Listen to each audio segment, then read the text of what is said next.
ఇవాళ నిజానికి మా వాళ్ళు ఎవ్వరు కూడా మేము అనుకున్నాను, నేను వ్యక్తిగతంగా అనుకున్నాను మా వాళ్ళు ఏమైనా కొద్దిగా డిమారలైజ్ అయినారేమో అని. కానీ చూస్తే మాత్రం చాలా ఉత్సాహంగా ఉన్నారు. వాళ్ళు చెప్తున్న మాట మాకు తప్పకుండా పార్లమెంట్లో బ్రహ్మాండమైన ఫలితాలు వస్తాయి. ఎందుకంటే స్వల్పమైన మరి తేడా వచ్చింది తప్ప ఏమీ లేదు. కొన్ని చోట్ల ఉదాహరణకు ఆదిలాబాద్ పార్లమెంట్లో ఒక 2-3 బీజేపీ అభ్యర్థులు ఎవరైతే గెలిచినారో వాళ్ళు ఇవరకు 4 సార్లు ఓడిపోయినారు. వాళ్ళ మీద ఆసానుభూతి కూడా కొంత పనిచేసినట్టుంది. దాంతోపాటు కొంత అక్కడక్కడ మరి మేము ఊహించని కొన్ని కారణాల వల్ల కూడా అనుకోకుండా కొంత నష్టం జరిగింది.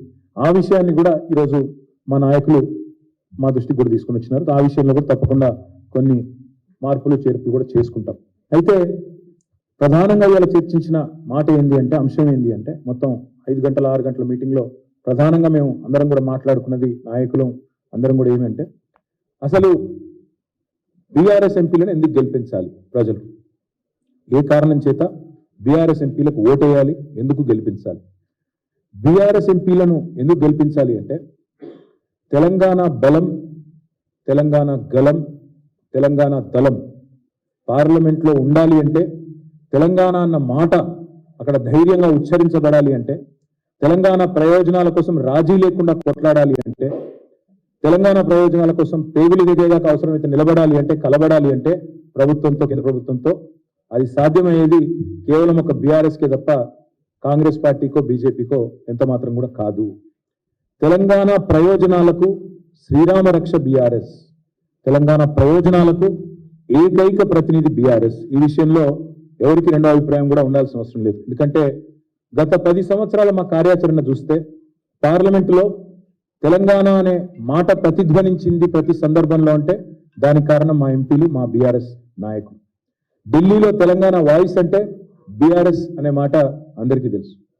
ఇవాళ కాంగ్రెస్ కానీ బీజేపీ కానీ మరి అన్ని రాష్ట్రాల్లో ఇది ఒక రాష్ట్రంగా చూస్తాయి, కానీ మాకు ఇది ఎపి సెంటర్.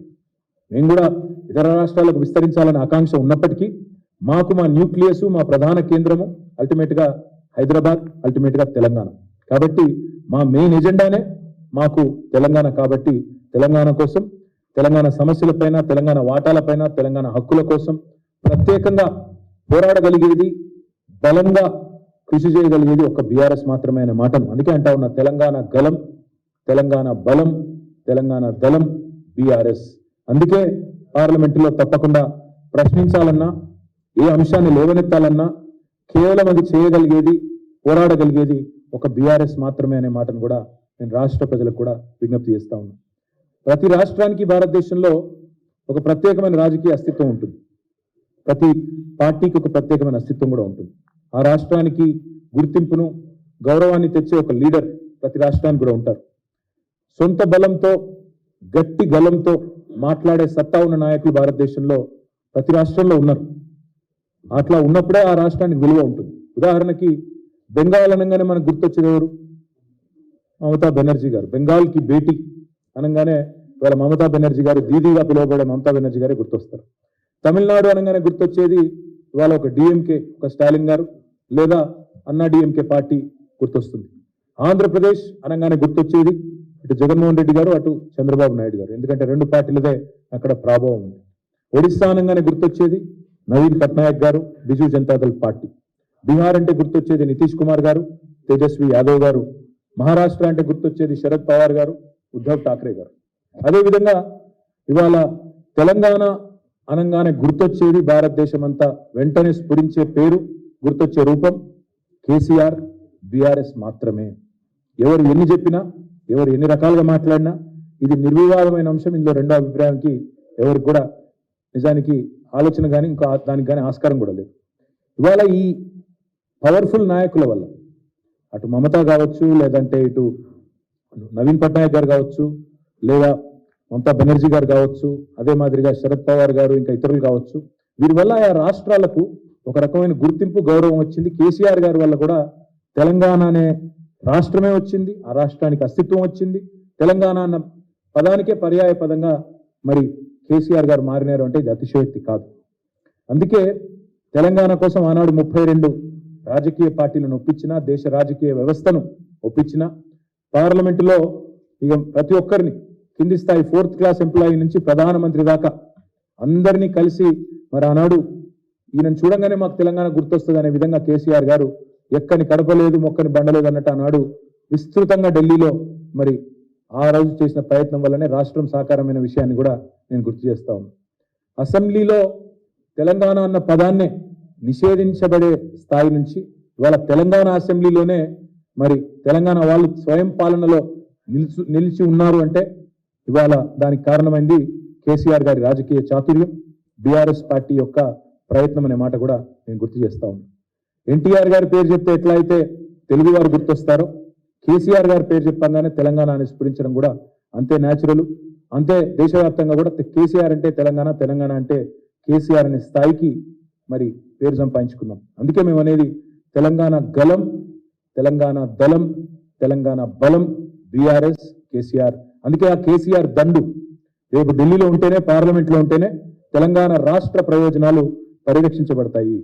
సమయము సందర్భం వచ్చినప్పుడల్లా, అవసరం వచ్చినప్పుడల్లా పార్లమెంటులో గలం విప్పాలి, తెలంగాణ బలంగా కనబడాలి అంటే తప్పకుండా బీఆర్ఎస్ ఉండి తీరాలి. ఈ విషయాన్ని దయచేసి ప్రజలు గుర్తించాలని నేను కోరుతా ఉన్నా.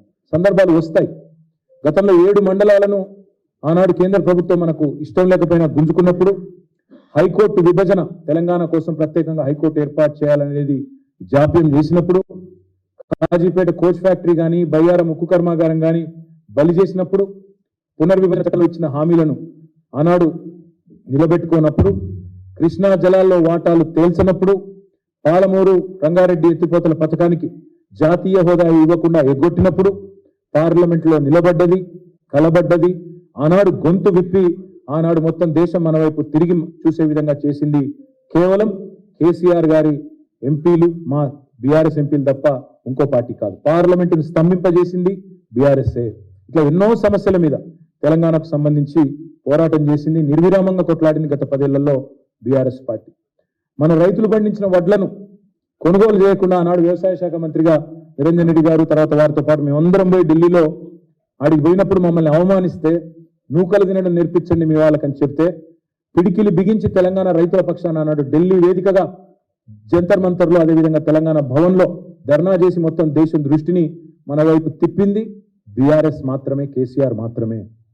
మోటార్లకు మీటర్లు పెట్టాలి అని మెడ మీద కత్తి పెడితే దేశంలోని అన్ని రాష్ట్రాలు ఒప్పుకున్నా మేము మాత్రం పెట్టం, రైతుల పక్షాననే నిలబడతాం అని తెగేసి చెప్పిన ఒకే ఒక్క నాయకుడు కేసీఆర్ గారు, ఒకే ఒక్క పార్టీ బీఆర్ఎస్. అందుకే బీఆర్ఎస్ ఎంపీలు ఢిల్లీలో ఉండాలి, పార్లమెంట్లో ఉండాలి. సింగరేణిని వేలం వేస్తాం, ప్రైవేటు పరం చేస్తాం, సింగరేణిని కుదబెడతాం, అమ్మేస్తాం అని చెప్పి కేంద్ర ప్రభుత్వం తెగించినప్పుడు మనకు బొగ్గు బ్లాక్లు ఇవ్వకుండా ఆక్షన్లో పెడితే అడ్డుకున్న ఒకే ఒక్క పార్టీ, గొంతు విప్పిన ఒకే ఒక్క పార్టీ, గర్జించిన ఒకే ఒక్క పార్టీ బీఆర్ఎస్ మాత్రమే.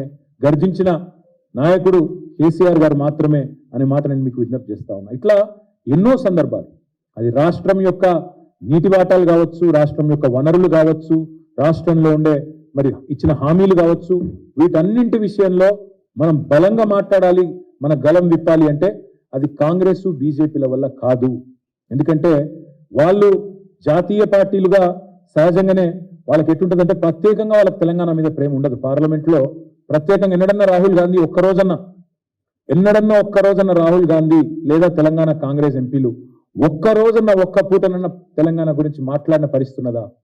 ఎప్పుడన్నా ఉంటే ఇంకా కేసీఆర్ గారిని బద్నాం చేయాలనే ప్రయత్నం, తెలంగాణను చిన్నగా చేసి చూపెట్టాలనే ప్రయత్నమే చేసిండు తప్ప రద్దు చేసిన ఐటీఐఆర్ గురించి ప్రశ్నించలేదు, తెలంగాణకు న్యాయబద్ధంగా రావాల్సిన హక్కుల గురించి మాట్లాడలేదు, తెలంగాణకు ఇవి కావాలి అవి రావాలి అని ఎన్నడన్నా రాహుల్ గాంధీ కానీ నరేంద్ర మోడీ గారు కానీ మాట్లాడినరా?